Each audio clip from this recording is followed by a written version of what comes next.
Hello అండి. మనకి press council of ఇండియాలో కొన్ని ఉద్యోగాల భర్తీ అయితే జరిగాయి. అందులో అసిస్టెంట్ సెక్షన్ ఆఫీసర్ పోస్టులు అయితే కొన్ని వేకెన్సీస్ అయితే ఉన్నాయి. సో మనకి ఇందులో శాలరీ విషయానికి వచ్చేసరికి ఏంటంటే 38,000 అయితే ఉంటుంది శాలరీ. ఇంకా అదర్ బెనిఫిట్స్ కూడా ఉంటాయి. అండ్ ఆల్సో మనకి APNTS male and female candidates ఎవరైనా సరే అప్లై అయితే చేసుకోవచ్చు. నేను కింద డిస్క్రిప్షన్ లింక్ అయితే ఇస్తే డైరెక్ట్గా మీరు అక్కడ నుంచి అయితే అప్లై అయితే చేసుకోవచ్చు. డీటెయిల్స్ అన్ని చదివి చూసి అప్లై అయితే చేయండి. అండ్ మెయిల్ క్యాండిడేట్స్కి అయితే రిజిస్ట్రేషన్ ఫీజు కూడా అయితే లేదు. అండ్ ఎస్ఎస్ క్యాండిడేట్స్ కూడా. అండ్ నెక్స్ట్ వన్ వచ్చేసరికి ఏంటంటే మన ఛానల్ ఎవరైనా ఫస్ట్ టైం చూసినట్లయితే ఖచ్చితంగా లైక్ చేయండి వీడియోని. అండ్ మీ ఫ్రెండ్స్ అండ్ ఫ్యామిలీకి కూడా షేర్ చేయండి. ఖచ్చితంగా సబ్స్క్రైబ్ అయితే చేయండి. మన ఛానల్ అన్నీ జెన్యూన్ జాబ్ అప్డేట్సే ఇస్తూ ఉంటాను. మీకు యూజ్ అయితేనే సబ్స్క్రైబ్ అయితే చేయండి. అండ్ టెలిగ్రామ్ ఛానల్ లింక్ కూడా కింద డిస్క్రిప్షన్లో ఇచ్చాను, అక్కడ కూడా జాయిన్ అయ్యి, ఎందుకంటే నేను వెంటనే అందులో పోస్ట్ చేస్తూ ఉంటాను, మీకు కూడా యూజ్ అవుతాయి కాబట్టి.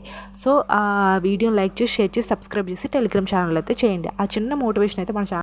Applications are invited from Indian citizens of fill up the vacancies for post of assistant section officer అంటే group B non gazetted in press council of India whose detailed are in under అని ఇచ్చారు.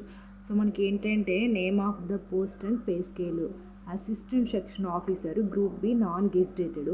So level 6 ఇది. So pre రివిజ్డ్ మనకి ఇక్కడ ఇచ్చారు salary కోడ్ను. మనకి 34,000 9,300 నుంచి 34,800 వరకు ఉంది. అండ్ మనకి ఎక్స్ట్రా 4,200 అయితే ఇస్తున్నారు. సో మనకి ఇందులో మొత్తం 3 వేకెన్సీస్ అయితే ఉన్నాయి. అన్రిజర్వ్డ్ 2 ఉన్నాయి, ఓబీసీ 1 అయితే ఉంది. సో అది మొత్తం టోటల్ 3 వేకెన్సీస్ అయితే ఉన్నాయి. అది కూడా assistant section officer group B non gazetted. So అది అందులో మనకి ప్రెస్ కౌన్సిల్ ఆఫ్ ఇండియా నుంచి అయితే వచ్చింది అది. అండ్ నెక్స్ట్ మనకి మినిమం క్వాలిఫికేషన్ ఏంటి, bachelor degree from recognised university or equivalent. So అంటే మనకి గ్రాడ్యుయేషన్ కంప్లీట్ అయితే ఉండాలంటున్నారు. ప్రిఫర్డ్ మనకి ప్రిఫర్డ్ ఏమి ఇచ్చారు, post graduation degree from recognised university. So మనకి ఎవరైనా పీజీ చేసిన వాళ్ళైనా సరే అప్లై చేసుకోవచ్చు, లేదా degree in law from recognised university, మనకి లా చేసిన వాళ్ళని అప్లై చేసుకోవచ్చు. డిప్లొమా ఇన్ జర్నలిజం చేసిన వాళ్ళైనా, మాస్ కమ్యూనికేషన్ చేసిన వాళ్ళని అప్లై చేసుకోవచ్చు. And knowledge of additional Indian language apart from English and Hindi వాళ్ళు అయినా సరే అప్లై చేసుకోవచ్చు అని అయితే ఇచ్చారు. సో ఇది. అండ్ నెక్స్ట్ మనకి ఏజ్ లిమిట్ ఏంటి, 20 years నుంచి 30 years మధ్యలో అయితే ఉండాలి.